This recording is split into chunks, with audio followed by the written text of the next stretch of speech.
Viskas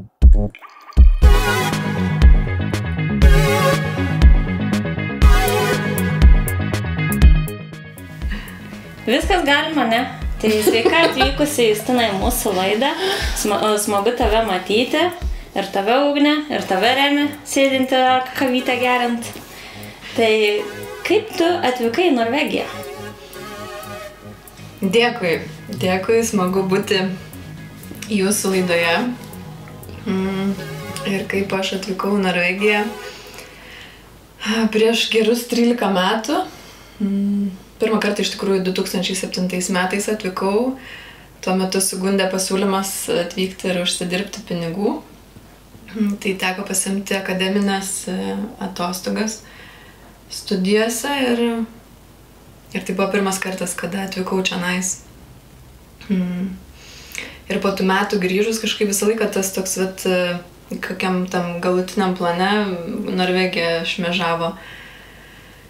Bet mokslus pasibaigė Lietuvoje? Taip, po metų grįžau. Anglų kalbą studijavau. Tai pasibaigiu mokslus, gimė sūnus ir po 2 metų, po 3 grįžau atgal į Norvegiją 2011 metais. Tada sūnui buvo 2 metai. Susipakavom viską į automobilį tuo metu. Tėtis dar irgi prisijungė padėti, kol įsikursim čionais ir tokia buvo ilga kelionė per kalnus.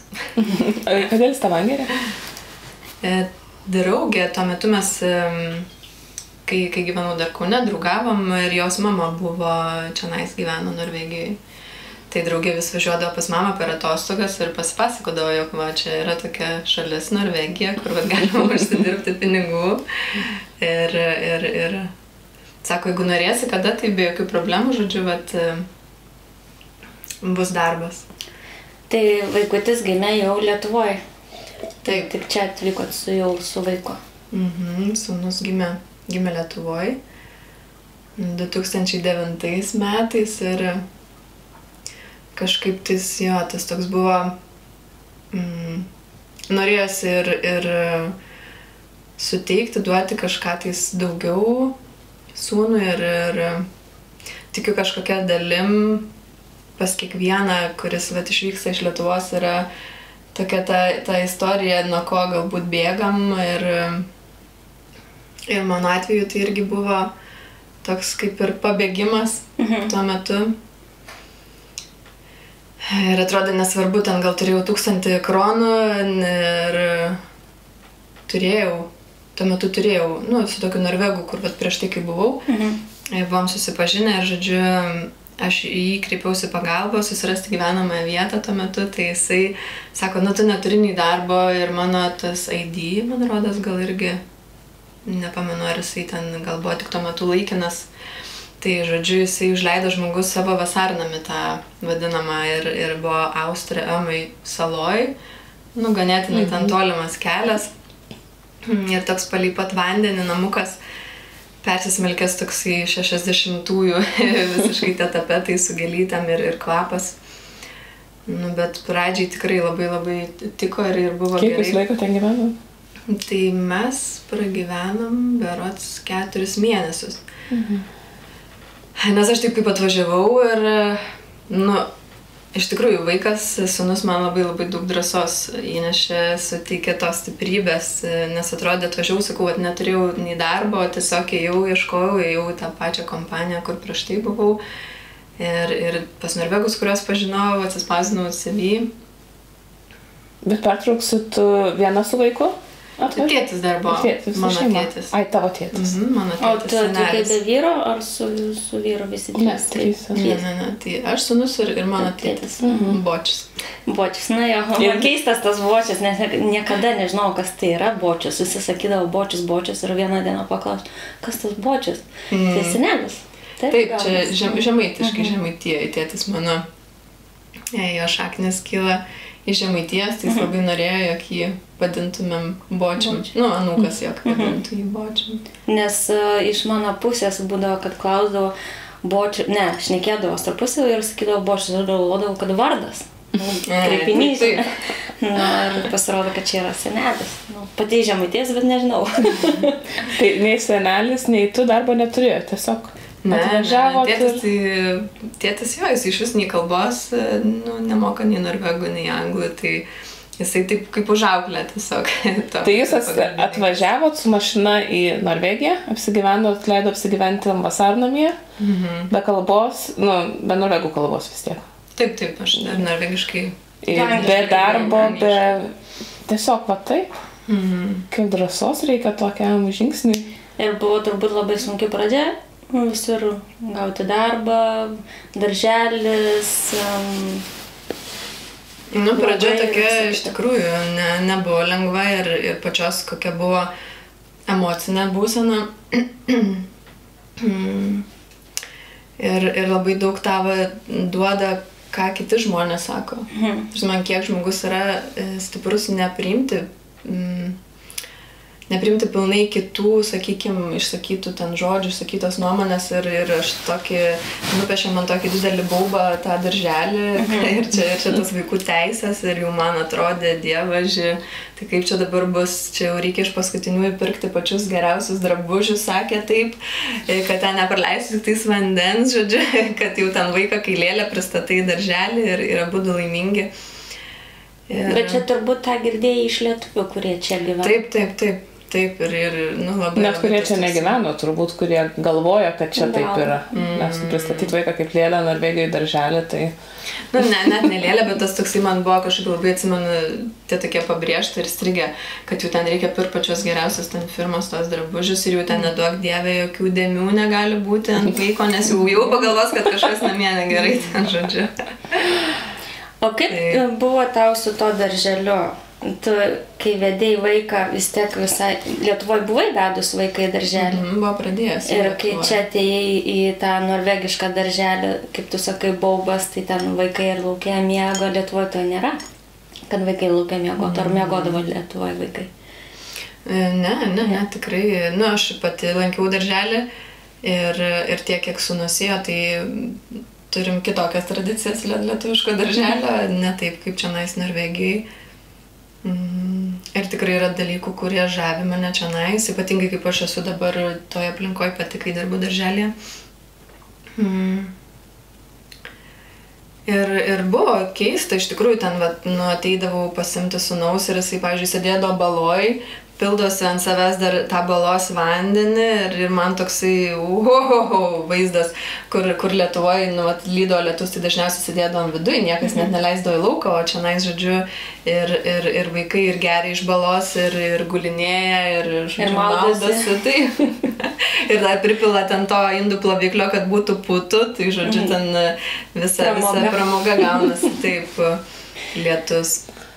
Jo, man ir buvo labai keista, kai Benas mano pradėjo eiti darželį irgi galvojau, gal tęsti toliau būti, ten auklę samdyti, kad tik neitų, bet paskui pagalvojom, kad reikia vaikui bendravimo su kitais vaikais ir kai jau išmoko vaikščioti, kiek buvo 1.5 metai gal, jau jį mes leidom irgi darželį, bet irgi buvo baisu, kad ateini vaikai, ten beliukai, ošliaužė, po balas, tas irgi labai gąsdino.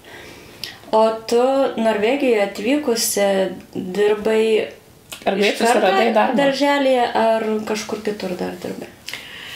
Ne, iš karto. Darbą šiaip tais gavau po 2 savaičių, pakvietė mane į valymo tą firmą, kompaniją. Iš pradžių buvo ten tokie tik tais laikini darbai, kur vienkartiniai ir po to gal po mėnesio gero aš gavau virtuvę, kad žodžiu, valgyklą eiti dirbti ir prieš tai aš tada 2007 irgi buvo, kad dirbau virtuviai. Tai tik tuomet buvo 40% gavau kontraktą darbo. Tai tie pirmi metai buvo iš tikrųjų labai sunkus, kadangi atlyginimas toksai buvo susimokėti už nuomą ir praktiškai kiekvieną mėnesį. Nes paskui buvo taip, kad tėtis išvyko atgal į Lietuvą ir aš likau viena su sūnum. Mes perskrustėm po to į Tanangerį, nes aš Tanangerį gavau darbą ir tenais perskrustėm su sūnum. Ir žodžiu, tai labai esu dėkinga, kadangi per tą firmą susipažinau Mes jau prieš tai buvom susipažinusios, taip. Su moterim lietuviam tai buvo viena, kad praktiškai kiekvieną mėnesį skolindavausi pinigų, nes neužtekdavo maisto. Tai tie metai tokie buvo labai sudėtingi ir aš atsimenu, tada jau paskambinau mamai ir sakau, žinai ką, aš sakau, nieko blogo, niekam nepadariau, sakau, važiuoju aš atgal į Lietuvą ir man jau Norvegijos gana. Ir mama tada, ne, niekur tu, sako, nevažiuosi, ką tu čia Lietuvoje veiksi, sako, aš tau siunčiu tėtį atgal. Tai, žodžiu, tėtis pažiūrės Aidą, sako, tu eik dirbk. Ir atvyko tada tėtis vėl pas mus. Aš tada susiradau 2 darbą, 3 darbą, pradėjau privačius namus valyti, dar tuo metu naktiniam klube pradėjau dirbti irgi Sannese. Nes ir bendravimo labai trūko, už tai, kad buvom kaip dviese, tai tik tais darbas, po darbo pasimdavau sūnų iš darželio ir viskas, ir namuose, nes pinigų kažkur tais išeiti, nelabai, bet į svečių savaitgalį nuvažiuodom. Ir trūko labai ir to bendravimo, socializavimas ir galvojau, važiuoju atgal. Tikėjaisi visai kitaip turbūt atvažiuodama į Norvegiją. Kad iš tikrųjų tuo metu, kai aš ten kroviausi tuos visus daiktus ir aš nieko nesitikėjau, aš tiesiog norėjusi tuo metu išvažiuoti ir nebuvo toks planas, kad aš atvažiuoju užsidirbti pinigų. Tai buvo, tiesiog, kad aš toliau gyvenu, tik tai keičiu gyvenamąją vietą, jau būtų geriau man, būtų geriau mano sūnui. Ir taip pat viskas dėliojosi palaipsniui, jog atvažiavo kaip tėtis 2 kartą, tada per draugus, per draugės vyrą, žodžiu, tada ir tėtis gavo pasiūlymą dirbti. Tai jisai priėmė, pradėjo vežioti laikraščius ir jau dabar irgi 10 metų, kaip jisai gano vis, kaip jisai sako. Ir... Tai jisai čia gyvena? O mama? Taip, mama po kažkurio tais irgi gal po metų gerų irgi atvažiavo, nes dar brolis buvo, broliui tuo metu buvo 15 metų, kai mama atvyko. Ir dar po metų tada ir brolis atvažiavo 16, jisai pabaigė, čia man parekomendavo, jog geriau būtų 10 klasių jam pabaigti ir tada atvažiuoti čia nais. Tai taip ir buvo, kad, žodžiu, po 10 klasės atvažiavo ir brolis. Ir dabar tas, visa šeimyna. O kaip jam sekėsi, vis dėlto jau daug metų, jam buvo, jau paauglys buvo, ir kaip jam sekėsi pakeisti tą visą aplinką iš Lietuvos į Norvegiją, su kalba, su mokslais, mokykloje. Kažkokių buvo sunkumų broliui, ar ne? Ar jisai tas vaikas, kur labai greitai viską priima? Gal labai daug neatviravęs šitą temą brolis yra. Tačiau kiek tai kalbėjo, kiek dalinasi, tai jisai, nes čia yra ta mokykla, kur atvyksta iš kitų šalių ir, žodžiu, kad pagrindinis dėmesys yra teikiamas norvegų kalbai. Tai jisai vienus metus mokinosi ir paskui tą mokytoją jam parekomendavo, jog dar kažkaip tais, dabar nepamenu tiksliai ar 2, kad jisai dar vienus papildomus metus ėjo dar patobulinti norvegų kalbą. Ir aš labai žaviuosi savo broliu, jisai be galo išmintingas yra vaikinas, jaunas vyras ir kaip jisai su savo strategija, kur toliau dėti tos žingsnius, pasirinko mokslus, ką jisai norėjo. Ten ir pateko ir paskui ir gavo darbą, norėjo offshore ir gavo, žodžiu, ir dabar tas toliau žiūri, dėliojasi, kur jisai toliau nori įti gyvenime. Tai pakankamai tikrai lengvai ir jisai jam patiko ir sakė, kad, ne, aš sako, jau nebenorėčiau dabar grįžti į Lietuvą. Žodžiu, ir... Tai jisai toksai vaikas, kuris galėtų dabar, pavyzdžiui, palyginti, kur geriau mokintis, ar Norvegijoje, ar Lietuvoje turbūt. Brolis, taip, manau, jog galėtų tikrai. Bet visa šeima išvykot. Ir net negalvoja turbūt apie grįžimą į Lietuvą. Ar yra minčių? Nei vienas. Labiausiai iš mūsų šeimos tai tėtis. Jisai svajoja šitą grįžti į Lietuvą. Kadangi yra tėvų namai Lietuvoje ir visada gerai juos grįžti, tai Tai jie planuoja, labiausiai sakau, kaip tėtis ir dar sako, dar vieną žiemą padirbsiu, nes šita lengva buvo pakankamai jam žiema. Vis tiek reikia kiekvieną naktį vairuoti, slidus keliai, žodžiu, ten jam tikrai tas darbas nėra iš lengvųjų. Tai sako, dar vieną žiemą ir tada jau viskas tikrai važiuosim. Mama neskubėk, sako, tu čia niekur neskubėk. Aš noriu pamatyti, kaip anūkas auga. O tu pati negalvoji apie Lietuvą? Apie grįžimą? Būdavo, tikrai ne vieną kartą pagalvodavau ir pasikalbėdavom su sūnum ir sūnus sako, sako, nenoriu.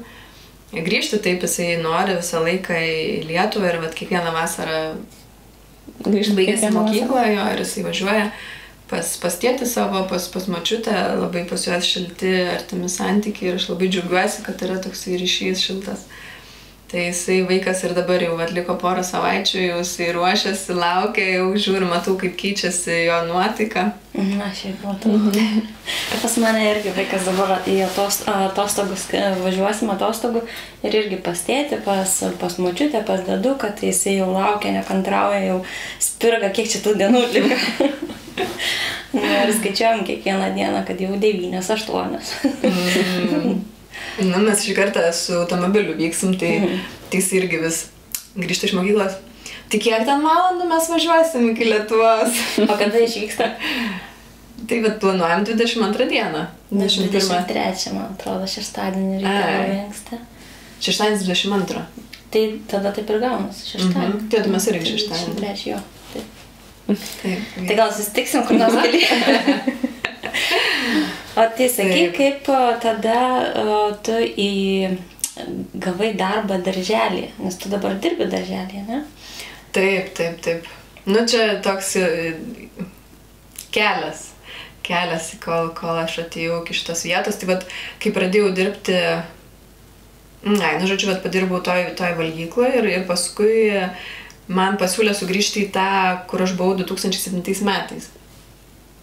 Ir tenais aš sugrįžau, tai beveik 100% aš turėjau dabar, 6 valandos buvo per dieną. Sugrįžau tenais ir į virtuvę. Toks iš pradžių tai fainai buvo, gal nostalgija, čia visi tie žmonės, taip smagu. Didžioji dalis buvo likę tie patys kompanijai, kas ir 2007 metais. Ir paskui atsimenu vieną dieną stoviu už tos skalbenkės, kur plauna tos pramoninės. Ir taip pradėjau verkti, galvoju, kokią čia nesąmonę padariau, taigi žinojau, kad čia taip sunku. Kodėl aš čia grįžau?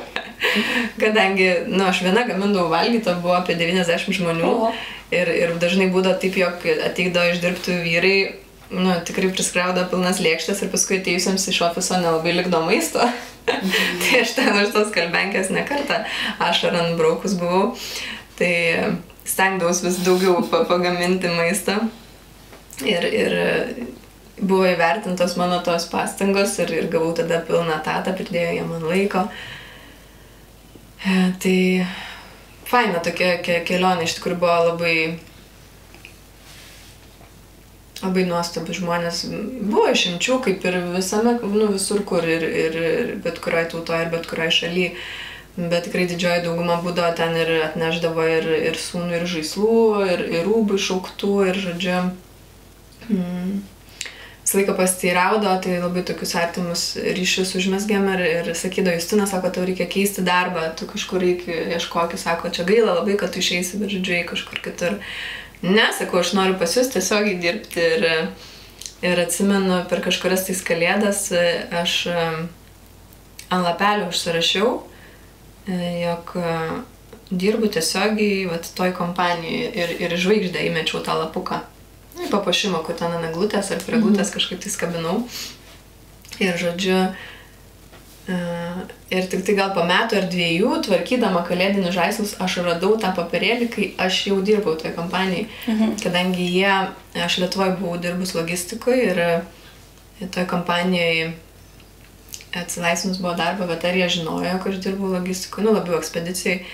Tai sako, Justina, rašyk save, žodžiu, eik, sako, čia nais bandyk. į šitą darbo vietą ir aš taip, o Jėzau, galvojau, kur, ten, kur Lietuvoje buvo grynai logistika, ten fūros ir vairuotojai, o čia visai kitoks, produktas ir pobūdis darbo. Ir jie žinojo jau prieš sakydami, kad jie mane priims, bet sako, tu buvai verta, sako, praeiti visą tą procesą ir ten sėdėjau tom interviu, visą purčiausi. Bet jau norvegiškai kalbėjai?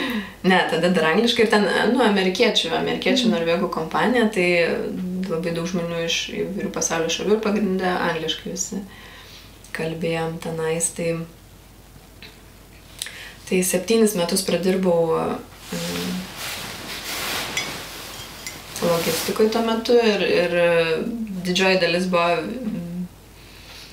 vyrų kompanija ir kažkaip taip, iš pradžių labai smagu buvo visas tas pasitikėjimas, jog man leido daryti, ką noriu ten sandėly, įvesti savo tvarką, žodžiu, viską dėliotis, man ten buvo rojus, niekas mes nevadovavo, žodžiu, laisvė tokia.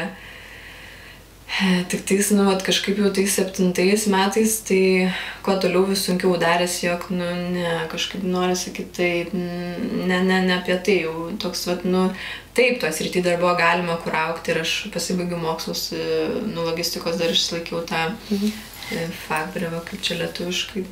Profesija? Jo, profesija tą. Ir tiesiog visi požymiai jau ir prasidėjo tokie ligų simptomai, kad, viskas, Justina, atkreip dėmesį, ką sako tavo kūnas, jog, ne apie tai yra. Ir kažkaip vis dažniau man pradėjo, ne tai, jog vis dažniau, bet kažkokiu ten momentu, atsimenu, aš prisiminiau tą dalyką, kaip jau darželį, tai sakiau, kai aš užaugsiu, tai aš būsiu vaikų darželio auklėtoja. Ir man tada taip jautriai sugrįžo tas prisiminimas. Aš labai mylėjau savo auklėtoją darželėje. Ir tuo metu kažkaip atrodė, bet ne, kaip aš dabar eisiu dirbti darželį, taigi čia mažas atlyginimas, viską. Ir labai stiprus tie tokie, seniai tikėti įpročiai, įsitikinimai, jog iš artimos aplinkos, kad čia jeigu turi gerą darbą, tai reikia jį ir dirbti, ir čia neprisigalvok, ir čia, žodžiu, visokiausi, ir atrodo tie balsai galvoji toks, ne, viskas, aš jau dabar išeisiu iš to darbo, ir ne, Justina, tu negali, taigi čia, žodžiu... Sėdi saugiai ir sėdėti. Taip, jo, ir nėra čia ko dar prisigalvoti nesąmonį. Ir aš slėpiau nuo savo šeimos, iš tikrųjų, jog aš išėjau iš darbo. Tai buvo labai labai sunku ir aš kaip ėjau su tuo pareiškimu pas savo viršininką ir jisai nepriėmė. Mes valandą sėdėm, šnekėjomės, žmogus net iš belės buvo, sako, kaip tu taip gali, Justina. Tai aš, sako, niekada taip negalėčiau, sako, taip, aš pasvajoju, sako, aš norėčiau, bet yra šeima, yra paskolos, viskas. Sakau, taip, šel, sakau, dėl to, sakau, aš ir, negaliu daugiau, taip, sakau, man nesinori prisirišti prie jokių paskolų, tam, kad aš galėčiau judėti prieki. Ir jis niekaip nesuprato. Sako, tu gal atostogų pasimtų, tu pagalvok, tu čia gal į kokią kitą vietą norėtum, jeigu čia tau labai atsibodo ir sako, ne, aš negaliu priimti. Ir aš išėjau su tuo pareiškimu iš jo kabineto. Man tai buvo negera, aš negaliu savo daugiau meluoti, tai prasme, viskas. Jau ir taip metus laiko praktiškai ten vis atidėliojau tą išėjimą.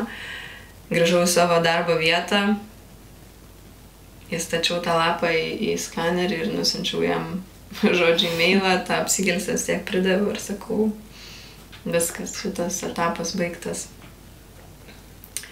Ir galbūt 6 mėnesius kažkur tais niekur reikėjo laiko pabūti su savim, toks, priimti visą tai, kas iškilo, ką pajaučiau tuo metu ir susidėlioti prioritetus, vertybės savo, kur aš iš tikrųjų noriu toliau judėti ir ką noriu veikti, kur investuoti savo energiją. Tai tuo metu draugės mano artimiausios 2 ar 3 dirbo su žmonėmis turinčiais negalią ir vis pasakodavo man apie tą darbą. Ir aš taip kažkaip žavėdavau, klausydavaus ir galvojau, eina savo, ar galėčiau aš tokį darbą dirbti, niekada neįsivaizdavau, aš ten bijodavau kraujo, būdavo pamatydavau kraujo, man ten iki alpimo ir net nemaniau ir daviau savo tą šansą išbandyti.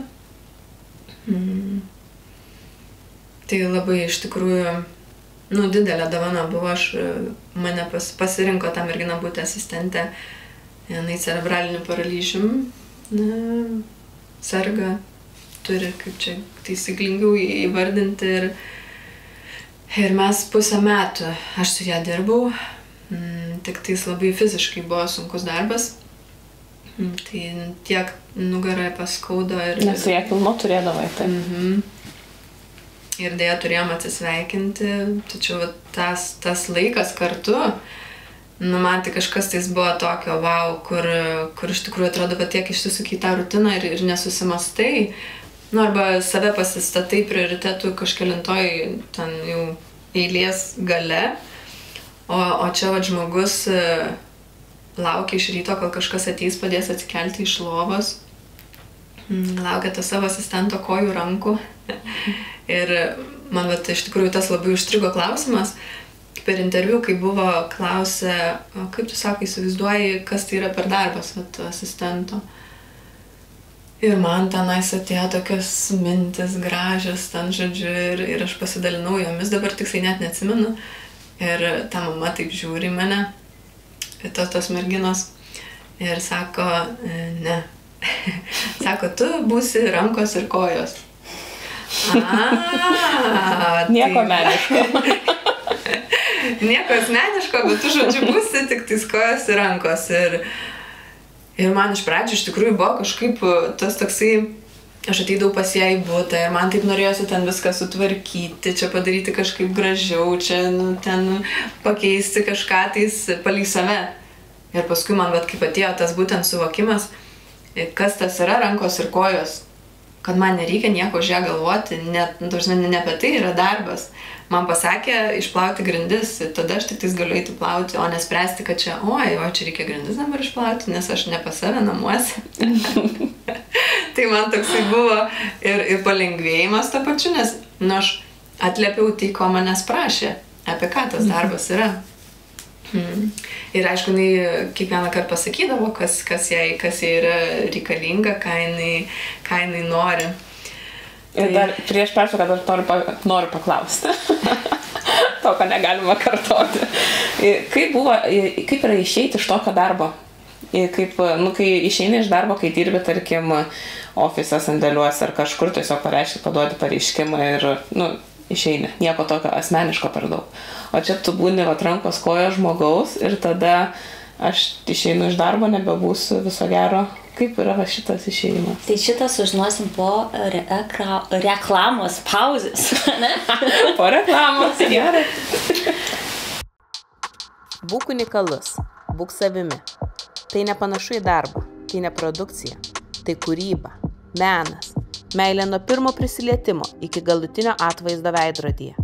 Edita Riautinė kviečia į svečius, jaukioje aplinkoje prie kavos puodelio, išsirinkti detalės ir susikurti unikalią viziją, kurią Angel Dreams pavers tikrovę.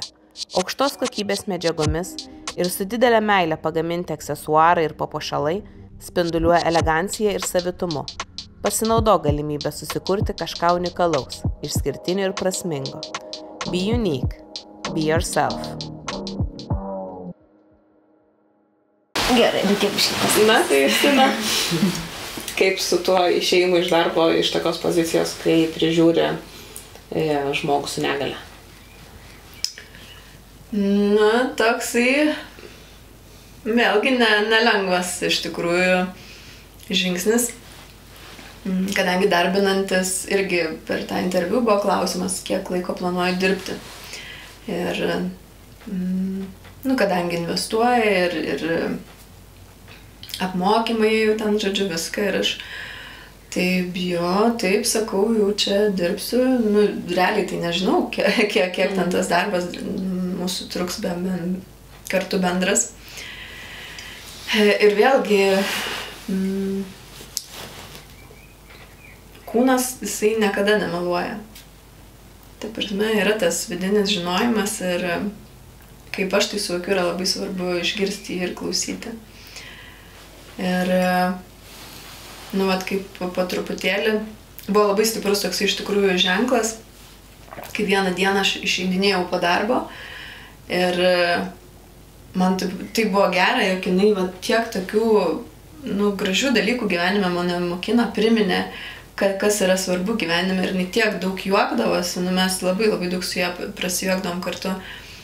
Ir tą vieną dieną aš tokia laiminga, atsimenu, išėjau po jos ir vienos duris atsidarė, antros duris atsidarė, trečios duris atsidarė. Ir aš taip jau išėjau iš to pastato, dar pasižiūrėjau, kaip čia įdomi, sakau, kaip karalienė ir toks kam kaip karalienė. ir su tokia išėjau ir išvažiavau tada į Lietuvą atostogų. Ir kai grįžau, žodžiu, man reikėjo grįžti į darbą ir aš mašinai važiavau ir taip tokios mintis, o tai kur aš čia važiuoju? Kad jau va toks kaip baigtas, šitas etapas jau su Kristina, su to mergina baigtas. Ir va tos laikas dar, kur aš dirbau, labai pradėjo skaudėti, žodžiu, nugarą. Teko pradėti eiti pačiai pas specialistus pagalbos. Vieną kartą, antrą, trečią kartą ir trečią kartą jau su tokiais skausmais. Jisai dar paspaudė man ten mentį ir, žodžiu, aš negalėjau sustoti verkti iš to skausmo ir aš galvojau, kodėl aš visam taip elgiuosi. Nu ir ko tai verta. Ir kažkaip tos merginos atžvilgiu jau jai 30 metų yra ir jos visas toks gyvenimas. Dėl to irgi buvo pabrėžta, kad stengiasi kuo mažiau užmegzti to asmeninio ryšio. Nu, tokia kaip laiko riba, jog neįsileisti per daug į draugystės. Žodžiu, tu esi tik tais asistentas, kojos rankos, darbo bėgiai ir kad nebūtų taip sunku ir skaudu atsisveikinti. Taip pat apgalvoti iš karto. Taip, nu jau toks apsauga tokia sukūriama yra.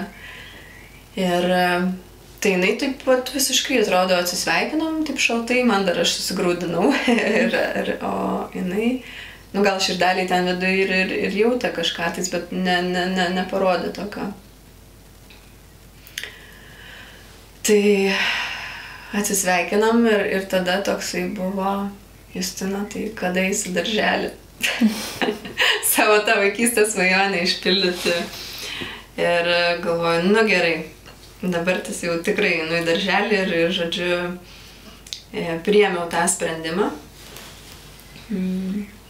Jog, nu, atlyginimas nemažai skiriasi nuo to, kiek, sakykime, prieš tai buvusiam darbe uždirbau, bet toks, nu, atėjau tą tiesą su savim, kad, nu, viskas gerai, gal tada nebus tokių kelionių, kaip keliavau prieš tai. Galbūt irgi, nu, tiesiog kitaip paskirstysiu savo finansus, savo ekonomiką, bet, žodžiu, einu. Nes, nu, jeigu nenueisiu, tai aš nežinosiu, o kaip yra dirbti darželyje. Ir nuėjau pirmą pokalbį, ten 10 minučių ir jis jau man padavė kontraktą, sako, viskas rašomės, žodžiu, kada gali ateiti, tai sakau, tai jau rytoj galiu ateiti. Ir dar buvo 2 darželiuose, taip, nes aš tokia kaip pakeičiantis asmuo, nu tas toks. Ir taip pati pirmas 2 dienos buvo mano kitam darželyje. Ir atsimenu, po pirmos dienos uždariau vartus ir galvoju, va čia tai aš daugiau tikrai niekada negrįšiu, nes man buvo toks šokas, iš tikrųjų. Aš atėjau ir toj grupiai buvo miksas nuo metų iki 5 vaikai. Ir buvo tik tais viena suaugusi moteris ir, žodžiu, sako, tai va, dabar viskas čia mes sodinktų juos prie stalo, valgysim pusryčius. Aha, gerai, galvoju, tai kaip tenais vieni klauso, kiti neklauso, tie 5-mečiai iš vis ten, žodžiu, tu čia daryk, tu pati, ką tu nori. Ir aš tokiam, nu, žodžiu, ten viena sėdėjo mane trankė mergaitė pastoviai, kita ten su makrelė, ten tą žuvim tepė stalą. Aš galvoju, kada čia pasibaigs šitą dieną darbo. Tai tam darželį aš ten dar porą dienų grįžau ir viskas. Nelabai gražiai pasielgiau, bet net nekėliau ragelio, galvoju, aš užsiemus ir nebegaliu daugiau. Ir tada patekau į darželį, kur ir dabar dirbu. O kiek laiko jau dirbi darželį? Tai Dabar tas, spalio mėnesį mane darbino, tai 2 metais bus. O kiek grupiai būna vaikų ir kiek auklėtų? Kiek auklyčių neauklėtų? Auklėtės ar auklytės skaitosi? Tai tos pedagogės yra 2 ir tada asistentas. Tai mūsų grupiai, didžiausia mūsų grupė yra, kurioje aš esu, 5 mes esam, viso. 2 pedagogės ir 3 asistentės. Ir mūsų yra dabar 15 vaikų, tai yra nuo metų iki 3 amžiaus grupiai. Ir kur didesni vaikai, pavyzdžiui, nes 4 yra skyriai, 2 mažiukai, 2 didelių darželį, bent jau šitam. Tai privatus darželis ir 3-5, tai yra 3 suaugę, o kitoj grupiai 4 suaugę, kur mažiukai. Tai planuoja dar vieną vaiką, kad 16 būtų mažylių. O dabar, pavyzdžiui, mačiau vis grupėse mamos kalba, vis savo vaikus, kurios turi pirmuosius vaikus ir vis klausia mamyčių, į kokį darželį leisti, ar į privatų, ar prie to, kur jau esi registruotas prie namų. Kaip tu siūlytum to mamom, į ką reikia atkreipti dėmesį būtent renkantis darželį? Ir ar didelis skirtumas tarp privataus ir valstybinio? Labiausiai, kažkaip labai jautriai iš tikrųjų va šita tema jaučiasi ir man nuo pačio ryto šiandien toks labai jaučiau viduj jautrumą. Aš darželį stebiu labai vaikus, kaip jie elgiasi kiekvieną dieną, kaip jie reaguoja ir taip dažnai ateina tos mintis, jog tai mama turėtų daryti, tai mama turėtų būti ir tiesiog stebint vaikus kaip ir kažkaip norėtųsi tiesiog gal pasidalinti tokią mintim, patarti, kad kiek įmanoma ilgiau išbūti su vaikeliu. Vat kiek leidžia tos galimybės atsiverti, labiau galbūt pamatyti, kokios yra jos. Tos galimybės, kad galbūt, pavyzdžiui, ne visai dienai leisti vaiką į darželį, ypatingai vat iki 3 metų. Ir nesu valstybiniam darželį ilgai dirbus, tai tokio labai didelio net ir negalėčiau įvardinti, galbūt kurį geriau būtų rinktis, kadangi labai daug kas priklauso nuo žmonių, kurie dirba, nuo tų auklėtojų. Ir, sakykime, kaip privatus, tai mūsų darželėje yra virėja.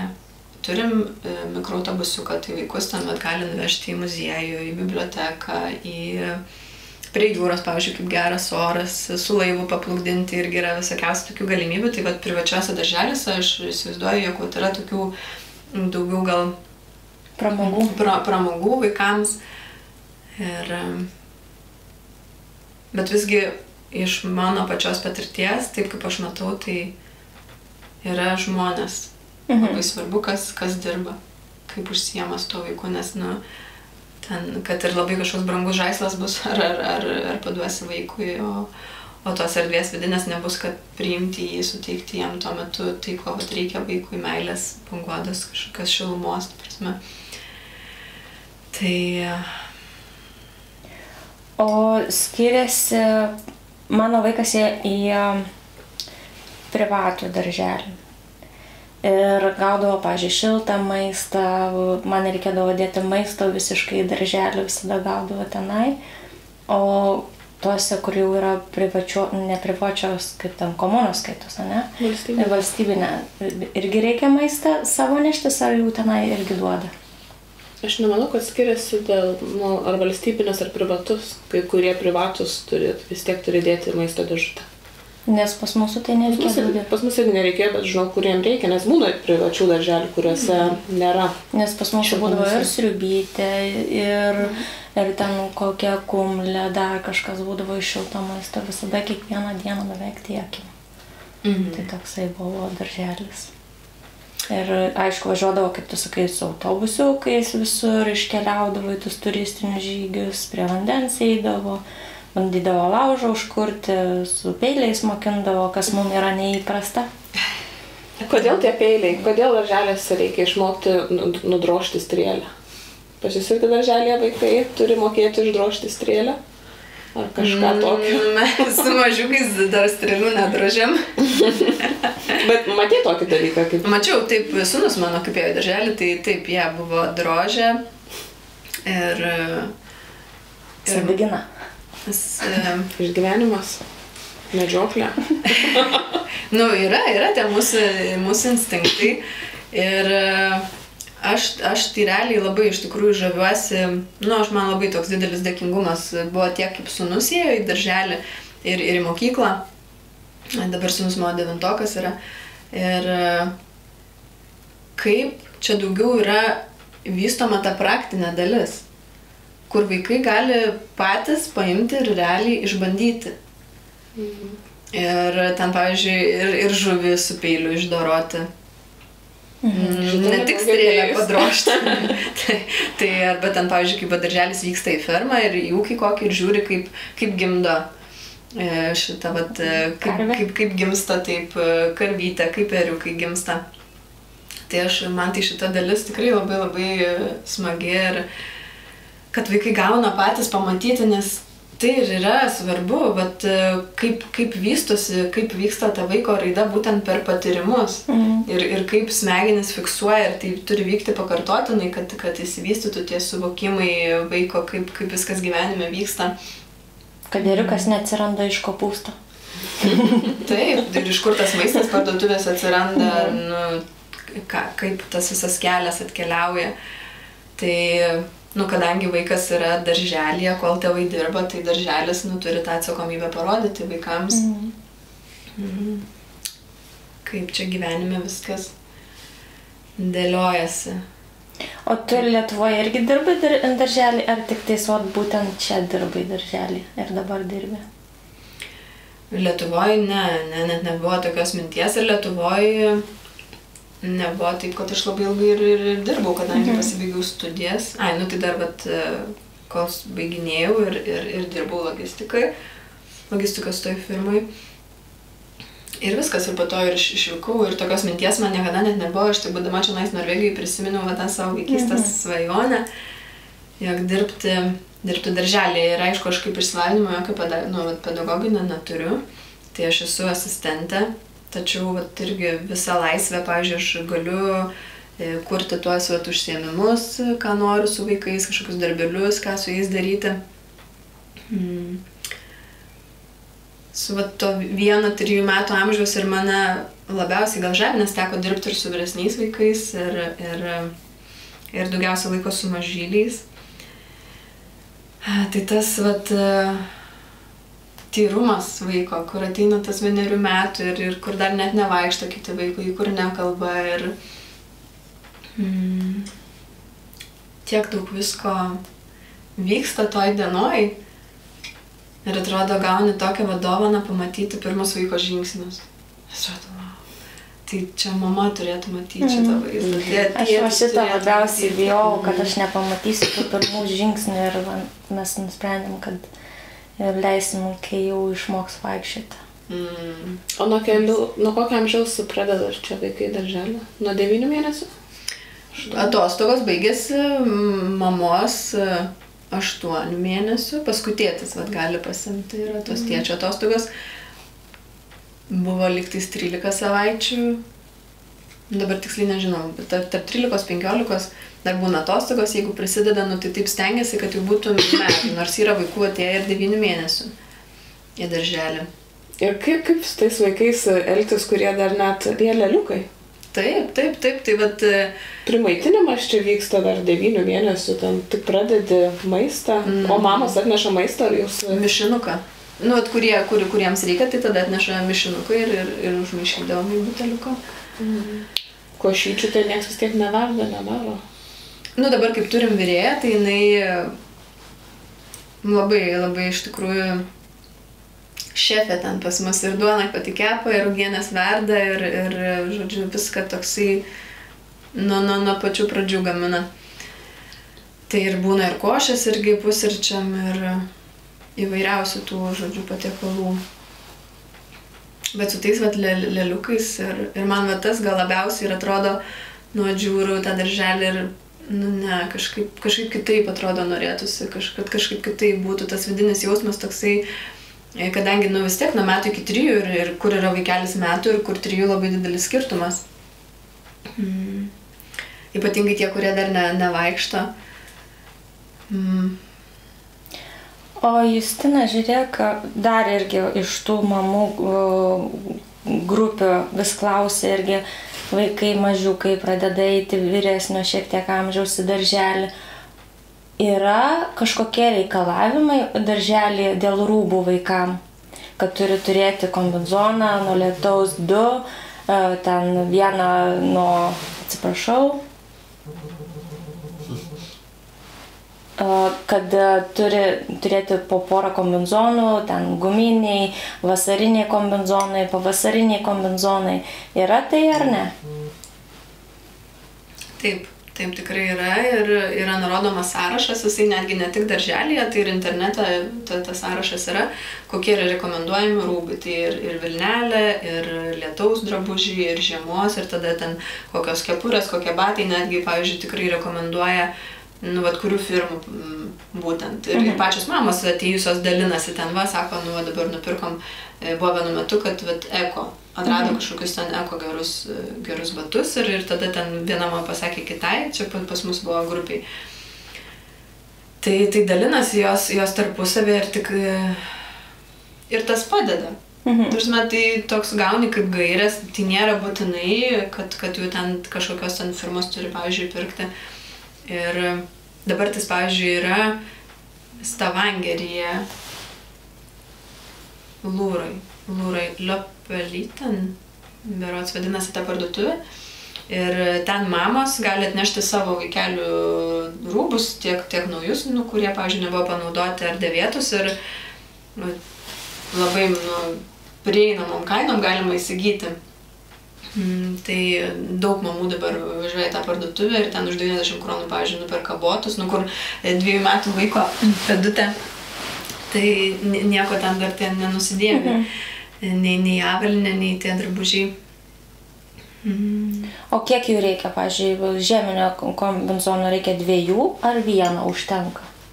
Užtenka vieno ir tas, kad yra pavasariniai, yra žieminiai.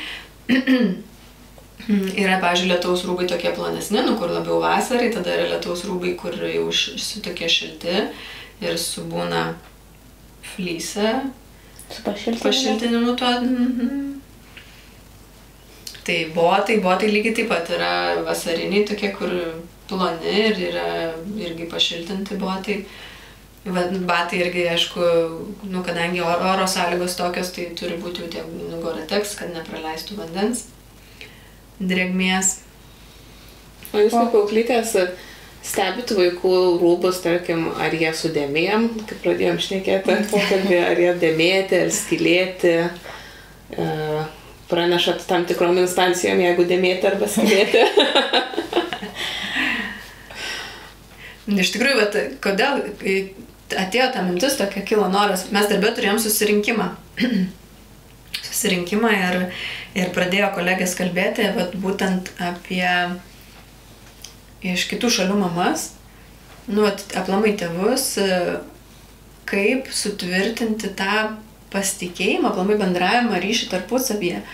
Ir kiek pasiruošę yra ateiti tėvai patys į tą bendradarbiavimą, į ryšį dėl savo vaiko ir kiek pats darželis, irgi atviras yra.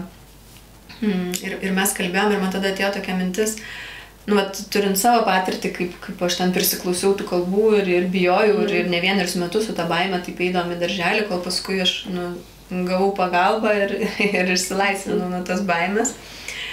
Tai ir ta mintis tokia buvo, tai palauk, taigi čia lietuviai su kava, taigi tai yra būdas, kaip galim kalbėti, kaip galim dalinti savo kiekvienas patirtim, požiūriu. labiau padėti pamatyti tas galimybės, o kaip kitaip tą kitą požiūrio tašką išvysti. Ir jog nėra čia tas darželis ar vat, būtent tos instancijos, kaip vaikų teisės, kaip vat, paskui tas PPT, pedagogų ir psichologinės. Pedagoginė tarnyba. Taip. Tai yra galimybė gauti pagalbą, kai jos reikia. Bet ar stebėt? Ir šitų dalykų, tai, kad ten suplyšę ar dėmėti, tai tikrai... Manau, vis tiek pasako tėvam, jeigu yra suplyšę, kad, pasižiūrėtų turbūt, kad susisiūtų, o ne dėl to, kad perteikti instancijom. Pas mus kaip tik žalė sakydavo, kad kai šiltas oras, ypatingai tai renkit bet ką, gali būti suplyšę, dėmėti, nes ten eisim, ten ropinėsim, maudysimės ir panašiai, tai tik tai nepirkit naujų rūbų. Ir mokyklai mums sako, tik nedėkit naujų rūbų į mokyklą, mes neinam ten į teatrą ar kažkur. Tai. Ir viskas ten tinka ir dėmėti. Ir čia nekalba, aišku, apie kombinzonus su skylėm, ar batai, kurie yra svarbus. Bet paprasti rūbai, tai mums mokyklai vis laika labai pabrėžia, kad nepirkit naujų gražių rūbų į mokyklą. Tai. Tikrai, nes tai ir mums pačioms yra dar tada toksai... Mano bendradarbė, jinai labai reaguoja, irgi yra atvykus iš kitos Europos šalies ir jinai labai reaguoja tada, o Jezu, ką tėvai pasakys, jeigu čia dabar ištepliosim, toks jinai kaip Lietuvoj. Ir aš taip sakau, tu nusiramink, sakau, nieko tai tėvai to nesakys. Visi turim skalbenkę šiais laikais, jokios problemos. Ir... Tai nes būna, kai kurie tėveliai numėgsta papuošti savo vaikučius, ypatingai dukrytės, jau ten tada ten kokį megztuką baltą uždėti. Bet tikrai tie rūbai dėmėti ir vaikai valgo įvairiausią maistą ir irgi piešiam ir su dažais, tai tos dėmės kitos net ir neišsiskalbia ir tie patys bandžiukai ateina su dėmėm niekas. Tik tais, į ką atkreipiam dėmesį, kad palei orą, kad būtų. Jau ten vaikas, kai karšta, neitų su kažkokiais tais jau žeminiais batais, žodžiu, ar kai šalta, kad jau turėtų ir atitinkamą šitą miegmaišį į vežimėlį. Žodžiu, tokius dalykus atkreipiam ir tik tai su tėvais, jau ten aš net nėra tekę girdėti apie tokį atvejį, kad praneštų būtent instancijom. O ar yra pas jūs, kaip būna, kai susirinkimai, kad atkreipkite kažką dėmesį, čia irgi bandau dar pritraukti prie tų instancijų visų. Ar yra, kad, tarkim, atkreipkite šitą, paklausinėkit vaikų kažko, jeigu ką pastebit, kokiu atveju jūs turėtumėt jau sunerimti ir kažkam pranešti. Kalbate apie tai per susirinkimus? Kaip mūsų būna, kaip mūsų grupės tas susirinkimas, tai mes kas kartą aptariam praktiškai kiekvieną vaiką ir kaip palei mus jo raida vyksta. Ar yra, į ką turėtume atkreipti dėmesį ir kad visų pirma tai pokalbis yra su tėvais. Ir mūsų ta, kuri jau pagrindinė pedagogė, jinai tada kalbasi su tėvais ir kurie vaikai, pavyzdžiui, Norvegijai kaip pasakyti, jie išlaukia, čia nėra, kad taip labai jau staigiai, tipo, jeigu palei lentelę kažkokią tu čia palei tą grafą nepapuoliai, tai jau viskas dabar tisimam čia už žagų. Tai kiek iš patirties susidūrusių ir pedagogė, mūsų jog iki 3 metų dažniausiai jie nieko nedaro, pavyzdžiui, tas PPT laukia, jeigu ten vaikelio kalbos raida yra sutrikusi, tai iki 3 metų, sako, tikrai bus, jog lauksit eilės. Ir dabar yra 2 vaikai pas mus grupiai, kur pati mama paprašė pagalbos kitam vaikeliui auklėtoja mūsų, šitą pedagogę pasiūlė ir tėvai sutiko irgi, bet būtent dėl kalbos raidos, jog padėtų. Ir dabar tas 3 vaiko mama irgi kreipėsi, neilgai pergyvena. Ir toks irgi atrodo, norėjosi atkreipti dėmesį į tai, jog kartais mes mamos būna... Perdėtai žiūrim kažką.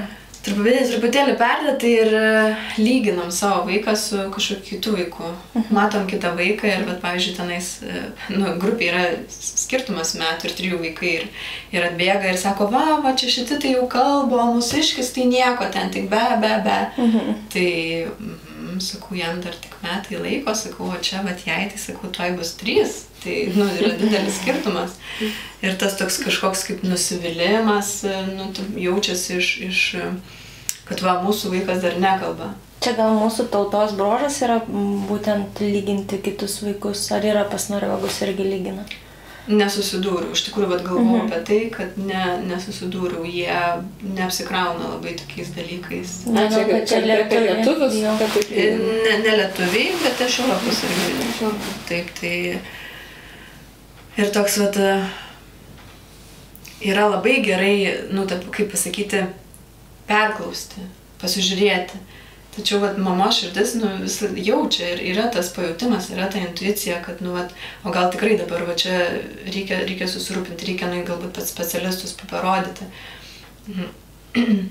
Bet toks, vat, pasitikrinti su savim, paklausti, vat, iš tikrųjų, pajausti, ar čia, va, dabar reikia susirūpinti labai, kadangi tikrai, va, kiek teko susidurti, vaikai atvykę iš kitų šalių, va, 2kalbiai, 3kalbiai, pas juos, aš įsivaizduoju, ten toks gaunasi miksas ir labai skirtingai, vieni vėliau gerokai pradeda tik tais kalbėti.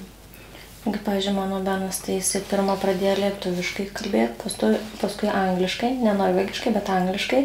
Ir jam buvo labai sunku darželį su savo draugais kalbėtis, nes ne visi mokėjo anglų kalbą. Ir jisai kalbėdavo angliškai ir būdavo, kad jam sunku būdavo susikalbėti būtent norvegiškai. Bet paskui jisai persilaužė, gavus, kad ir norvegiškai pradėjo jau šnekėti. Bet buvo sunkus metai vieni, kada jam buvo labai sunku kalbėti norvegiškai. Tai mums neskyrė jokios PPT, bet atkreipė dėmesį, kad jisai labiau angliškai, o ne norvegiškai kalbėjo. O kaip būna, kai ateina, tu dar dirbi su mažais vaikais, bet kad ateina užsienietis į grupę ir nekalba norvegiškai. Vis tiek auklytės privalo norvegiškai kalbėti su juo. Taip, jeigu nėra kalbančių kitą kalbą, tai tada taip. Ir būna išskiriamas irgi žmogus, kurį laiką ateina, padeda integruotis vaikui su kalba. Tai, pavyzdžiui, pas mus yra, kur rusakalbiai mažyliai, tai aš kalbuosi su jais rusiškai, ir rusiškai kalbu, ir norvegiškai pasakau, kad ir kolegės mano suprastų, ir tuo pačiu vaikui, kad jisai irgi, kaip tai skamba norvegiškai. Tai ir pačiam vaikeliui yra daug lengviau, kur yra sava kalba, jisai visai kitaip tada reaguoja ir ramiau būna. Bet yra galima iš komunos netgi gauti tokią pagalbą, kad ateina žmogus ir padeda. Ir buvo mano sūnus irgi iš pradžių, irgi turėjo asistentę, kur padėjo pradžią. Aišku, tenais, kaip auklėtai paklausė ten tų pagrindinių frazių, kaip lietuviškai, kad aš užrašyčiau ten, kad ar tualetą nori, ar nori vandens, ten, kaip, kad jie perskaitydavo, kad irgi pamatyti reakciją, kaip reaguoja, ar to nori, ar ten to nori. Kad tą ryšį tokį, atrasti su vaiku. Bet mums reikia turbūt pasidaryti pauzelę ir pratęsim pokalbį po pauzės. Profesionali fotosesija gali būti ne tik puikia dovana mylimajai ar mylimajam, bet ir puikia proga įpūsti romantikos į santykių kasdienybę. Vienišoms širdims asmeninė fotosesija suteiks pasitikėjimo, o gal net įaudrins fantaziją. Remis Foto 10% nuolaida su kodu norvegiška kava. Tik vienai. Bet ne visi vaikai, grįžtant prie temos, gauna pagalbą su kalba. Kitiem, vieni greičiau, kitiem ilgiau tenka palaukti. Ne, bet vis tiek būna, kad tiesiog ateina vaikai darželį, ar jie kalba ar nekalba, jūs vis tiek norvegiškai kalba su jais. Ir jie tiesiog taip išmoksta. Būna taip. Bet, pavyzdžiui, yra berniukas iš Somalio. Ir jisai dar nekalba. Dabar tik tai tam po truputį pradeda dėlioti žodžius. Jam 2,5 metų yra. Ir niekas neturim tokio darbuotojo, kuris kalbėtų jo kalba. Tai vaikam iš tikrųjų labai iš to, kol jie dar negali kalbėti, kyla labai frustracija. Jie pradeda muštis, kadangi kažko tais nori, o negali gauti, nes negali pasakyti, nesupranta jų ir taip išreiškia, gauna tą dėmesį kitų būdų tuomet. Ir, atrodo, norėtųsi tų momentų, ir būna dienoj tokių, kur vaikams yra labai svarbu, kiek iš savo patirties, ir tą patyrus, ir kaip antrus metus darželį, taip iš arti galiu stebėti vaikus, kaip jie auga, kaip, jie vystosi. Ir toks, yra ta erdvė tokia, kur prisiminti save. O, kur įvyko tas pokytis, kad dabartis nulėmė, pavyzdžiui, kad aš tam tikrose situacijose elgiuosi taip arba taip. Ir kokie, išoriniai veiksniai tą įtakoja. Kaip sakykime, irgi, aš atsimenu, toks momentas buvo, aš tada didesnių vaikų buvau grupėje ir buvo 2 mergaitės atėjusios ir su tokiais pustais sijonais. Ir jos ten viena prieš kitą stovi ir sukasi ratu ir, sako, pažiūrėk, kaip mano sijonas sukasi, tu pažiūrėk, kaip mano sijonas sukasi. Ir aš taip stoviu, žiūriu, man net saldu, galvoju, Dieve, kaip faina, aš irgi norėčiau ten su jom pasisukti. Ir atėjo tada auklėtoja, kaip jinai pradėjo rėkti, aš jums sakiau nelakstyti po grupę. Čia Norvegai? Aha, ir aš galvoju, tai jos tai nelakstė, ta prasme, ir toks, tas momentas, kur dingsta tas žaismingumas, suaugusiuose žmonėse, kur per gyvenimą kažkur tai surimtėjam, pametam tą tokį lengvumą, kur tikrai atrodo, norėtųsi tiesiog paimti ir pasisukti užsidėjus sijoną ar suknelę ir, tada toks, tai taip čia viskas ir vyksta vaikystėje, kažkokie tokie momentai, kur kažkas pasakė, kad tu ten nesisuk dabar, čia nelaikas, dabar ne vieta ir koks tai yra svarbus darbas, aplamai koks yra, tas vaidmuo tėvų, nes mes esam pavyzdžiai, kiekviename žingsnėje savo vaikams esam pavyzdžiai ir ypatingai tie mažieji, aš sakau, aš stebiu juos ir matau, kaip jie stebi mus. Jie kažką tai veikia, žaidžia ir tuo akių kampučiu vis pasižiūri, ar kas nors jį mato. Ir kaip jiem yra svarbu būti matomam. Ta prasme, kaip mum aplamai yra tai svarbu, mes suaugę, kartais nesuvokiam to savais veiksmais, kodėl mes elgiamės vienaip ar kitaip, nes mes norim būti pamatyti. Ir vaikystėje, tai iš taip arti galiu pamatyti tą visą momentą. Ir iš tikrųjų apie tai, kad atėjęs vaikas į mūsų šeimą atneša labai didelę, daug, be galo dovanų ir mums galimybę augti kiekvieną dieną, kadangi vaikas kažką klausdamas, kažką norėdamas daryti, tai mes galim arba naudotis tais savo senais įpročiais, kaip mokino mus, kad negalima, tu taip nedaryk, arba gerai, galim, pavyzdžiui, tada keisti iš to momento, iš to kampo, kad kokia galėtų būti galimybė kitoks tas būdas padaryti, kažką tais išmokti, kažką tai sukonstruoti, nesusižydžiant ten, sakykim, ar sugrįžti į tą tokį žvilgsnį, kur nėra savaime suprantama. Nes mums atrodo, kur jau ten 20 metų gyvenam šitą žemėje, 30 metų ir taigi savaime suprantama, kaip tu čia nesugebi tam pavalgyti, kaip tu čia šaukštą nesugebi nulaikyti tenais ar dar kažkokie dalykai. Ir taip, sėdim darželį ir sėdi 15 tų mažylių ir ten kas kaip valgo, vienas kitas meta tą maistą, trečias su ronka bando, kitas dar ten su tą bliūdu, žodžiu, ir kiekvienas bando atrasti tą savo būdą, kaip čia veikia tas instrumentas, kaip čia iš vis su juo valgyti. Tai kiek įmanoma dažniau, norint, aišku, jeigu norint, kad tas ryšys būtų kitoks, jeigu, pavyzdžiui, prisimenant savo vaikystę, kaip, sakykime, buvo, kaip mes augam, ir gal yra kažkokių momentų, kad, o gal norėčiau, kad, mano visgi santykis su vaiku būtų kitoks. Ir dabar yra daug nuostabių knygų, medžiagos, taip pat podcastų, pokalbių, tos informacijos, kaip galim kitaip padėti tiek vaikam, tiek patiems savo. O kaip yra su mažėliais, tie, kurie būna dar tik tais vežimėlį ir jie miega lauke pietų, iki kokio amžiaus vaikai miega lauke ir vežimėlį? Ir ką mamom reikia, pavyzdžiui, turėti? Ar reikia turėti savo vežimą darželį, ar reikia turėti miegmaišį, ar reikia kažkokių specialių rūbų darželiui, ar reikia tokių dalykų? Taip, tai yra būtinas vežimas. Yra darželių, kuriuose yra viduj, kaip miegamieji kambariai su lovom. Tai pas mus yra ten keletas tokių specialių nupirktų lovyčių. Ir jeigu vaikas nemiegotų vežimėlėje, jau tokių ekstra atvejų, tačiau visi pageidavimą, kad miegotų. Dabar yra 2 vaikeliai, kurie tėvai atnešė čiužinukus ir žodžiu, migdom viduj. O šiaip visi miega tam jau tokioj pavėsiniai, specialiai padarytoj, pastatytoj, kur vaikam miegoti. Ir tai taip yra tada būtina turėti miegmaišį žieminį, tą šiltą ir kaip jau atšyla oras, tuomet keičia į pavasarinį miegmaišį. Dar dauguma irgi tėvelių tai kloja tą avies kailį į patį vežimą. Irgi yra tam tikros firmos vežimėliai, kurie populiaresni, kur daugiau užsitęsia ir vaikas patogiau gali miegoti. Ir miegojimas tai yra pačių tėvų. Patys tėvai nusprendžia, kada ir dažniausiai tiesiog tarpusai bendradarbiaujam ir žiūrim, ateina tėvai, sako, žinokit, nemiega naktį, bandom šiandien, kad neguldyti jo miegoti, ten, sakykime.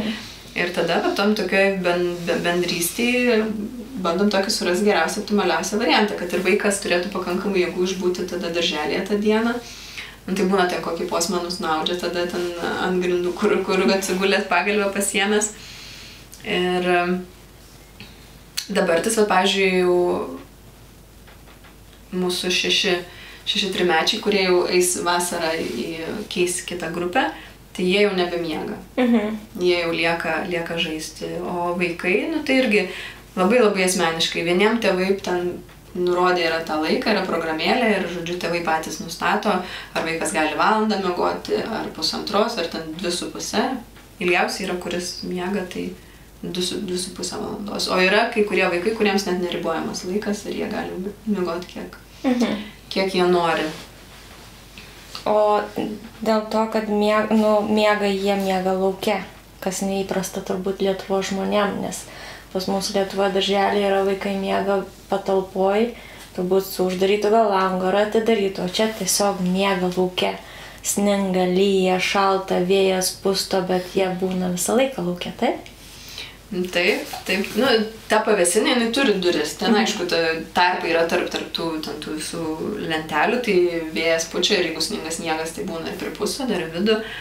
Kažkiek tais, jeigu labai vasara karšta, tai tada lauke visus vežimėlius statom į pavėsį. Ir tada jau tiesiog į lauke vaikai miega. Ir mane tas tai ir, žavi iš tikrųjų. Iš dalies, kadangi kaip ir keičiamės, tada yra tas kaip miegojimo, aš tai sakau, saugau miegą vaikų. Tada, jeigu, pavyzdžiui, pagal mano tą darbo grafiką, nes mes 4 tie yra laikai, kada ateinam, ir jeigu esi ten paskutinė nuo 9, tai tada pirmą eini būti vaikų to miego sargu, žodžiu. Saugoti miegelį ir tada tas ir paukščiukai tenais, ir medžiai, ir tie vaikučiai ten kas knarkia, ir tokia kosminis miegamasis, man tai labai patinka ta dalis, tokia ramybė tada, žodžiu. Ramybės oazė vaikų.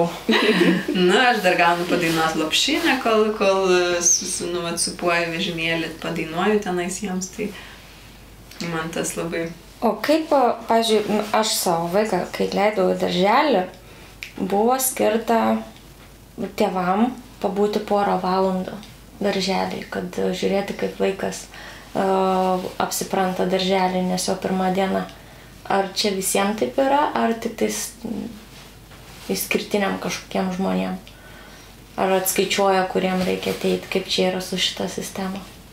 Visiem vaikučiam taip yra tas toks adaptacijos laikas ir 3 dienos, ten dar prieš tai, bet, pavyzdžiui, dabartis, kurie ateis vaikai nauji jau nuo naujų tų mokslo metų, nuo rugpjūčio, tai jie dabartis kiekvieną savaitę ateina trečiadienį, tokia lankymo diena. Trečiadienį ir nuo 9 iki 11 jie gali būti. Tai, o jau kai pradeda darželį, tada yra tos 3 dienos, bet jeigu reikia, tėvai gali ateiti ir daugiau. Tiesiog reikia bendrauti, šnekėti, gali ateiti ir daugiau pabūti. Ir iš pradžių, rekomenduojama yra, kad dėl paties vaiko, kad, pavyzdžiui, jau kai pradeda eiti, kad pirmom dienom nepalikti nuo 7 ten iki 3, o tas dienas tokias trumpesnės, pavyzdžiui, iki 1. Kad palaipsniui vaikas irgi adaptuotųsi, nes, aišku, labai skirtingi yra vaikai. Pas vienus yra labai tas ryšys labai stiprus ir tas vaikelis tada verkia, ten būna kokia akimirka sustoja ir vėl prisimena mamą ir tos ašarėlės byra ir tas, atrodo, Dieve mano ir norisi ir tą vaikelį laikyti, o dar yra 14 kitų ir kitas pradeda verkti mamą ir tada kitas, ne, tai mano mama ir kitas tada verkia ir atrodo vaikai, tai tik 2 rankos, tik čia, o tu dar čia ateik ir ten sėdi kokiais 4 apsikabinus.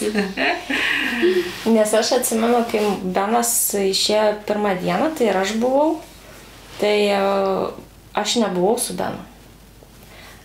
Man pasakė auklytė, eik į 2 aukštą, ten yra tokia kaip valgykla, sako atsisėsk, ten kėdė masažo buvo, sako atsisėsk, pailsėk, jeigu ką, mes tave pakviesim, jeigu nereikės, tai tu ir ten būk, bet sako nesirodyk vaikui.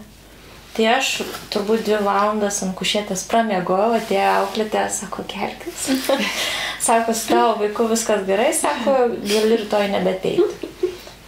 Tai čia turbūt taip, nuo kiekvieno vaiko priklauso. Su tavo vaiku viskas gerai, o tu miegi. O aš miegu. Ir su mama viskas gerai. Mama gavo poilsį, mama gavo masažą, vaikas gavo bendravimą su auklėtėm, su vaikais, mamos darbas netoli, dirba ten kam reikia. O kiek buvo sūnui metų, kai pradėjo? 1,5 metų. 1,5, ne? Kažkur plius minus. Tai jisai mano toksai mėgsta bendravimą su kitais ir jisai labai greitai adaptuoja. O su kalba pas tave, Toma, kai pradėjo eiti darželį, tai jisai lietuviškai kalbėjo. Ir darželėje neturėjo pagalbos ekstra mokytojas. Ne. Tai kaip ir aš sakau, iškart norvegiškai kalbėjo su juo ir... Su juo bandė angliškai, nes jisai matė, kad jisai anglų kalba labiau. Tai buvo auklėtojas, kuris su juo angliškai, bet jį laužė ir į tą norvegų pusę. Negalėjo taip, kad jisai vien angliškai kalbėtų, nes jam ir į mokyklą reikia eiti. Bet ką aš pastebėjau, tikrai manau, kaip tu sakai, ten tą ilgesnį laiką, kuo daugiau būti su vaiku. Aš esu už, bet manau, kad vaikui reikia to bendravimo, to, kaip pasakyti, su kitais vaikais daugiau pabūt, nes tada matosi vaikų ryšys. Pavyzdžiui, mes gyvenom vienose namuose, Benas ėjo į darželį tenai, pradėjo eiti į mokyklą ir aš mačiau, kaip mano sūnus susibendravo su tais darželio vaikais, nuo kur pačių mažų dienų jie ėjo ir į 1 klasę. Ir mes pakeitėm mokyklą, jam buvo labai sunku. Jisai net dabar galbūt sunkiau bendrauja su tais naujais draugais, negu kad bendrauja su tais, su kuriais jie nuo pat darželio laikų, nes jie eina ne į tą pačią mokyklą, bet jie labai palaiko ryšį, nes jie nuo pat mažų dienų buvo kartu. Ir tas, manau, kad kuo anksčiau vaikas išeina į darželį, jis tuo labiau adaptuojasi ir į realų gyvenimą. Tarp svetimų vaikų, tarp draugų, tarp tas toksai bendravimas. Man atrodo, kad ir to būtent reikia vaikui. Aišku, reikia ir mamos, reikia ir tėčio, ir visa kita, ir to bendravimo. Neišleičiau turbūt 8 mėnesių ar 9 mėnesių į darželį, nes yra tas, noriu pamatyti, kaip vaikas pirmus žingsnius deda. Ir man buvo sunkiausia tai, kad lauke reikėdavo miegoti. Man būdavo keista. Bet paskui pripratau ir matydavau, kad labai skaniai miega, įsimiega lauke ir kažkaip pripratau ir man nėra baisu mamos, kad vaikai miega lauke. Tikrai yra prižiūrėti ir, pavyzdžiui, irgi dar vat, būtent kas, pavyzdžiui, pas mus darželėje ir aš tikiu kitose, kai vaikai miega, nu, vat, miegojimui turi būti speciali kepurė, kad be jokių šniurelių. Arba visiškai, nu, arba tada tas šalmukas vadinamas. Kad miegant, žodžiu, ten neužsiviniotų jokie tie raišteliai. O kas liečia dėl, nu, kada, sakykime, kada vaikas turėtų pradėti vienareikšmiškai, tas ryšys reikalingas, mes esam būtybės, mums yra reikalingas ryšys ir bendravimas, socialios, ta prasme, būtybės. Ir čia vad Norvegijai man kas labai patinka, jog yra tie dienos darželiai, kur mamos gali ateiti su vaikais ir vat, kur vaikai sustinka. Paskui komunose atskirai irgi yra kaip turniering, tai aš dabar tas vakarais po darbo ir tenais sporto salėse ir žodžiu, vaikai tiesiog sportuoja, kažką tai žaidžia su kamuoliais, tai vat irgi labai pastebėjau, koks vat irgi ryšys susimezgęs yra pas tos vaikučius, kurie kartu eina. Į tą vat, vakare užsiėmimą dar sporto toj salėje ir jie tada ir darželį kartu daugiau žaidžia. Yra labai daug iš tikrųjų, vat, kad vaikus adaptuoti su kitais vaikais. Taip. Tai labai, aš su savo sūnum nuo 4 mėnesių pradėjau eiti visus šitus tuos atvirus dienos darželius, nes aš leidau nuo 2 metų į darželį. Tai iki tol, kiekvieną dieną mes eidame tuos atvirus darželius. Visą miestą jų ten labai daug, vieną dieną į vieną, kitą į kitą, kad, nu, buvo veiklos visą laiką. Norvegijai netrūksta vaikam tos realizacijos nuo pat mažų dienų, aš manau. Tikrai yra tų galimybių labai, man va tas, kas labai patinka šiandien Norvegijai ir kažkaip vat, iš tos vėlgi grįžtant, kad prie man, nu, kokia buvo mano patirtis ir aš žinau, kaip, nu, vat, irgi tas buvo barjeras kalbos. Ir čia tas toks, nu, vat, čia aš emigrantė, čia aš nemoku kalbos, čia gal jie su manim nenori bendrauti, ten, nu, toks, vat, nusipiešimas iš tos baimės, toks, vat, savęs kažkoks sumažinimas tų galimybių savo, tiesiog, nu, pati savo uždariau tuos kelius, sakykime, į bendrystę, į kažkokį prasiplėtimą. Tai, vat, irgi paskatinti tėvelius, kiek įmanoma atsiverti tai naujai pažinčiai, nes, kaip bebūtų, mes nesam Lietuvoje, mes nesam Lenkijoje ir ten Rusijoje, mes esam Norvegijoje. Ir automatiškai jau šita erdvė mus kviečia atsiverti tam naujumui, kas yra čionais.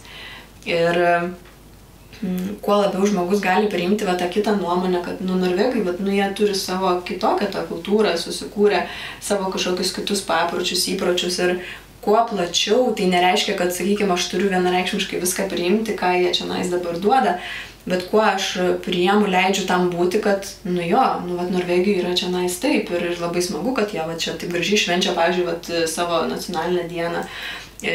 Man tai tiesiog aš kiekvieną kartą susigraudinu, kaip tas traukinį, kaip eina ta visa energija, kaip jie čionai švenčia ir kuo labiau atsiveria mes, tuo daugiau leidžia mūsų vaikams atsiverti, parodyti, kad tas pasaulis yra draugiškas, kad jame yra daug daugiau galimybių ir kad jeigu tu čia dabar turėjai draugą ir nekartą esu girdėjus, pavyzdžiui, iš moterų, kad oi, ne vaikystėje, kokias turėjau draugės, tai jau čia daugiau gyvenime neturėsiu, tai jeigu būsiu taip užsidaręs, tai, taip, tada ir neturėsi, bet yra begalės nuostabių žmonių ir jeigu aš atsiveriu priimti, tai ir tą patį norvegą galiu sutikti, ir korejietį, ir iš įvairių pasaulio šalių, nes tų žmonių yra tikrai ir tautybė nenusako, ar jisai blogas yra, ar jisai geras. Ir tas lietuvių pasakymas, o jau norvegai, tai jau taip lėtai, ką nors daro, arba dar kažką, tai ir tada tie girdi mūsų vaikai ir jie lygiai taip pat priima tą pasakymą tėvų ir žiūri į tos norvegų vaikus, lygiai taip pat kaip tėvai žiūri į suaugusius. Man atrodo, apibendrinant, tai reikia neužsidaryti bloko, nustoti lyginti viską, kaip Lietuvoje, tai taip yra skirtingai, bet jeigu tau labiau patinka Lietuvoje, tu gyveni Lietuvoje, jeigu tu gyveni čia, tu adaptuojasi ir priemi šitą. Ir priemi norvegų įstatymus, o ne taip, kad esi svečias ir dar nori dėti savo lietuviško taisyklio. Nes viskas formuoja pamatus. Tai jeigu aš, pavyzdžiui, namuose, sakykim, kalbu, kad oi, čia kokia ten, kaip norvegai, kaip tu sakai, ten kažką lėtai daro ir tada vaikui kaip įdomu atrodo, aha, tai kodėl tada mes maždaug esam čia nais, jeigu čia yra negerai. Tai, tada iškart iškreiptą vaizdą formuoji vaikui. Taip, ir psichologiškai atėjęs darželį jau žiūri tą Norvegą. Ale tikrai lėčiau. Tai tiesiog, bet, ta prasme, iš tikrųjų, ko mes norim laisvės, mes norim tos, laisviau patirti, tai ir leisti vaikam tą patirti, kad visi gali būti įvairūs, skirtingi. O dar apie darželius, kadangi artėja vasara, vasaros atostogos, darželiai privatus, jie dirba visą vasarą, o komunos dirba ne visą vasarą. Tai dažniausiai, kai tėvai netostogauja vasaros metu, kas tada būna? Vaikai eina į privatų darželį vedami? Ar tėvai turi būti su vaikais? Ar auklė samdytis namie? Tai vėlgi, aš manau, čia kiekvieno yra individuali situacija. Privatus darželiai, jie ant to žaidžia, kad pritraukti daugiau vaikų, kad žodžiu, mes dirbam visus metus, o tuose... Norvegai, aš kiek esu tą patyrus, kad jie labai puikiai prisitaikė prie šitos sistemos. Ir tiek pat jų darbdaviai, nes žino, kad Liepos, pavyzdžiui, mėnuo yra tai atostogų metas. Ir tada automatiškai, praktiškai, jeigu tai aš kaip ir dirbau prieš tai kitoj kompanijai, tai Liepos mėnuo toks yra jau visiškas štilius, nes didžioji dauguma visi atostogauja. Ir pirmenybė yra tiem, kurie dirba, kas turi savo vaikus atostogų gauna. Žiūri pagal vaikų atostogos. Bent jau pas mūsų darbę tai būdavo. Tarėsi jo ir aišku, jeigu ten, sakykime, kolega neturi mažų vaikų ir tada, gerai. Ta pirmumo teisė, kaip sakant, nes pas mūsų visada pasakydavo, kad pirmumo teisė yra tiem, kurie turi savo vaikus ir jiem dabar reikia atostogauti, 2-3 savaitės. Kiek yra privaloma darželį turėti savaičių atostogų? 3. Vasarą. 3 vasaros o per metus? 5. Bet mano vis tiek čia neoficiali taisyklė, kad pirmenybė tam, kas su vaikais draugiškai, tiesiog visi tarys. Tikrai. Taip geriausiai, susitart draugiškai. Tikrai taip.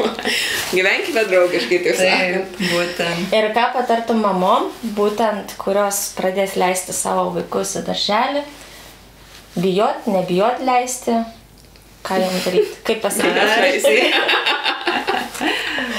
Labai norėčiau taip patarti mamoms, kiek įmanoma iš tikrųjų klausyti savo širdies. Ir jinai yra pati brangiausia savo vaikui, taip pat ir tėčiai vienareikšmiškai. Ir kiek įmanoma su tuo pasitikėjimu, su drąsa, kad tai bus pats geriausias darželis mano vaikui, jis turės pačias geriausias patirtis, tokias būtent, kokių reikia jam, galbūt prasiskels kaktą, galbūt pirštą prasispaus, bet visko būna. Turim patirti, kad akmuo yra kietas, kad medis yra aukštas ir tos patirtis, tarsi suvokimai ateina su patirtimis. Tai kuo daugiau to tokio lengvumo, priėmimo, kad turėti savo nuomonę ir leisti kitam turėti savąją. Ir tada atsiranda daug daugiau tos harmonijos, galimybių, variantų, kaip susidraugauti, kaip susibendrauti. Ir kad net ir nemokant norvegų kalbos, yra iš tikrųjų tų tėvelių iš kitų šalių, kurie irgi nori bendrauti ir kuriem taip nedrąsu. Ir, pavyzdžiui, mamos, kurios, sakykime, kalba rusakalbės, tai jos mieliau, aišku, ateina kalbėti su manim, nes mes galim tada rusiškai kalbėtis. Net dėl tos norvegų kalbos. Tačiau tik tais darant veiksmą, kalbant, mes išmokstam. Tai linkiu drąsos. Ačiū labai tau. Ir mes tau turime dovaną iš Angel Dream. Edita sukūrė tau kažką labai specialaus. Tu nežiūrėk, tokie pažiūrėk. Mane žiūrėk, mane ištrauk. Ir jau pasižiūrėjau, labai kažkas gražaus tau. Ačiū, kad jums. Kada tu atostogų važiuoji, sakyk? 22. Tai gerai, gal susitiksim.